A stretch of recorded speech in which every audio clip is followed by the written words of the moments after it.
ತಾಲೂಕು ಗ್ರಾಮೀಣ ಕುಡಿಯುವ ನೀರು ಮತ್ತು ನೈರ್ಮಲ್ಯ ಉಪವಿಭಾಗ ಹಾಗೂ ಪಂಚಾಯತ್ ರಾಜ್ ಇಂಜಿನಿಯರಿಂಗ್ ಉಪವಿಭಾಗ ಕಚೇರಿಯಲ್ಲಿ 79ನೇ ಸ್ವತಂತ್ರ ದಿನಾಚರಣೆ ಸಂಭ್ರಮ.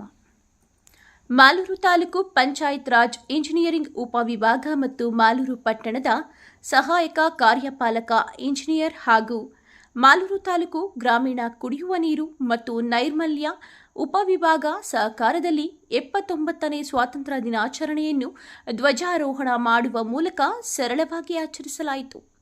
ಈ ಸಂದರ್ಭದಲ್ಲಿ ಮಹಾತ್ಮ ಗಾಂಧಿಯವರ ಹಾಗೂ ಸಂವಿಧಾನ ಶಿಲ್ಪಿ ಡಾಕ್ಟರ್ ಬಾಬಾ ಸಾಹೇಬ್ ಅಂಬೇಡ್ಕರ್ ಅವರುಗಳ ಭಾವಚಿತ್ರಗಳಿಗೆ ಪುಷ್ಪನಮನ ಸಲ್ಲಿಸುವ ಮೂಲಕ ಗೌರವ ಸಮರ್ಪಣೆ ಮಾಡಲಾಯಿತು ಹಾಗೂ ಸ್ವತಂತ್ರ ಹೋರಾಟಗಾರ ಬಲಿದಾನವನ್ನು ಸ್ಮರಿಸಿಕೊಳ್ಳುವ ಹಾಗೂ ಇಂದಿನ ಪೀಳಿಗೆಗೆ ತಿಳಿಸುವ ಅಗತ್ಯ ಇದೆ ಎಂದು ಹೇಳಿದರಲ್ಲದೆ ಅವರುಗಳ ಸ್ಮರಣೆ ಮಾಡಬೇಕೆಂದರು.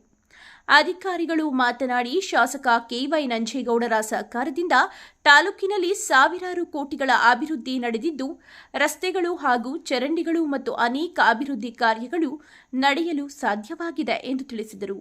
ಕಾರ್ಯಕ್ರಮದಲ್ಲಿ ಸಹಾಯಕ ಇಂಜಿನಿಯರ್ಗಳಾದ ರಾಜಗೋಪಾಲ್, ಜಬಿಯುಲ್ಲಾ, ಇಂಜಿನಿಯರ್ಗಳಾದ ಇಮ್ರಾನ್ ಪಾಷಾ, ನಿತಿನ್ ಗೌಡ, ಗಗನ್, ರಚನಾ, ಯದುನಂದನ್, ವಿನಾಯಕ, ಕಚೇರಿ ಸೂಪರ್ಡೆಂಟ್ ನಂದಕುಮಾರ್ ಹಾಗೂ ಕಚೇರಿ ಸಿಬ್ಬಂದಿಗಳಾದ ಪ್ರೇಮ, ನಾರಾಯಣಪ್ಪ ಮುಂತಾದವರು ಉಪಸ್ಥಿತರಿದ್ದರು. ಬೆಳೆಯಕ್ಕೆ ಅವಕಾಶ ಮಾಡಿಕೊಟ್ಟು ವಿಶೇಷವಾದ ಇಂತಹ ಒಂದು ಕಾರ್ಯಕ್ರಮಗಳನ್ನು ಅದು ಸ್ವತಂತ್ರ ದಿನಾಚರಣೆಯ ಕಾರ್ಯಕ್ರಮದಲ್ಲಿ ಭಾಗವಹಿಸುವಂತ ಅವಕಾಶ ಕೊಡ್ತಿದ್ದು ಕೀರ್ತಿ ಯಾರು ಸಲ್ಲಬೇಕಂದ್ರೆ ಇದು ನನ್ನ ಮಾಲೂರು ತಾಲೂಕಿನ ಜನತೆ ನನಗೆ ಕೊಟ್ಟಂತ ಅವಕಾಶಕ್ಕೆ ನಾನು ಎಂದೆಂದಿಗೂ ನನ್ನ ತಾಲೂಕಿನ ಜನತೆ ಋಣಿಯಾಗಿ ನಾನು ನನ್ನ ತಾಲೂಕಿನ ಜನತೆಯ ಸೇವೆಯನ್ನ ಮಾಡ್ತೀನಿ. ನಿಮಗೆಲ್ಲರಿಗೂ ಕೂಡ ಇಂಥ ಅವಕಾಶ ಮಾಡಿಕೊಟ್ಟಿದ್ದಕ್ಕೆ ಧನ್ಯವಾದ ಕೂಡ ಹೇಳಬೇಕಾಗ್ತದೆ.